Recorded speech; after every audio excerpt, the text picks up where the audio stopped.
xildhibaan cabdirasaaq xuseen ubsiye shiina faliidh iyo xildhibaan siciid axmed raage oo maanta burco kula hadlayay qaar ka mid ah warbaahinta waxay xukuumadda Soomaaliland ugu baaqeen inay wax ka qabato musuqmaasuqa ragaadiye magaalada Burco ay ku kaceen xubnaha gudida fulinta ee magaalada Burco sidoo kalena waxay ugu baaqeen shirkadda Som Cable-ka oo magaalada Burco soo gaarsiisay internetka inay cashuurta u bixiso si sharciga waafaqsan gudida fulinta gaar ahaan gudoomiye ku-xigeenka waanu ognahay gudoomiye hawshiisii uu gabay waxayna noqotay fadhiid waxaanu leenahay gudoomiye ku-xigeen magaaladii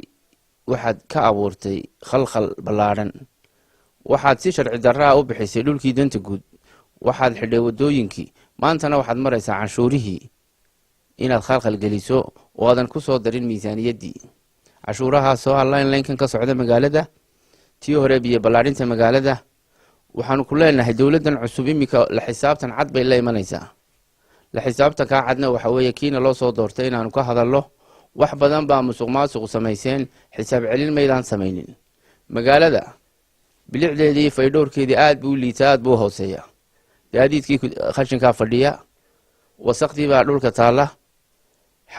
xoolihii lagu qali jiray kawaanka casriga ah baa magaalada gudaheeda lagu qalayaa waxaanu leenahay wasiirka wasaaradda arrimaha gudaha wasiir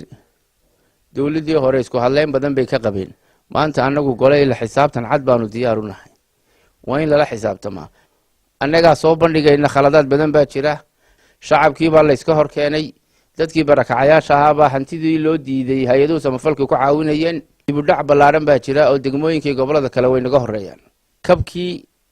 loogu talagalay in mashaariicda lagu fuliyo meel uu kaga warramo ma hayo waxaanu ka hadlaynaa bahalkan iminka cable-kii baa landline-kii laga qaaday dhulka hore magaaladu waa u dayacnayd oo landline-ka cashuurtiisa wakaaladaha biyaha iyo kuwa shacabku leeyahay toona iyagaa qaado oo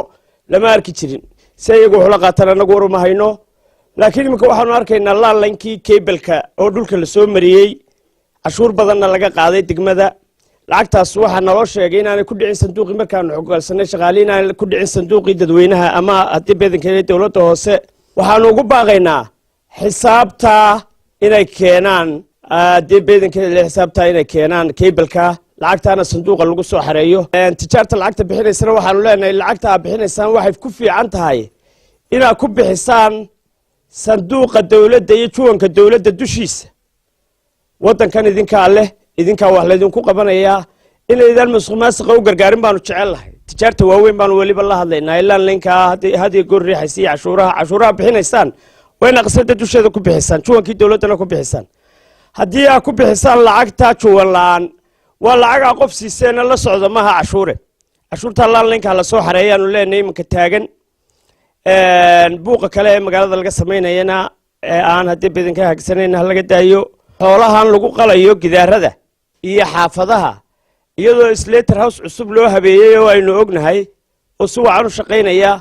xaafadahan lagu qalayo xoolaha waxa laga qabto oo nimankan maamulka ah ee meesha jooga inta dee sharcigu u imanayo dad ummadda ha u shaqeeyaan waa yaala xasan Salebaan ayaa la BMTV-ga caalamiga Somali News magaalada Burco.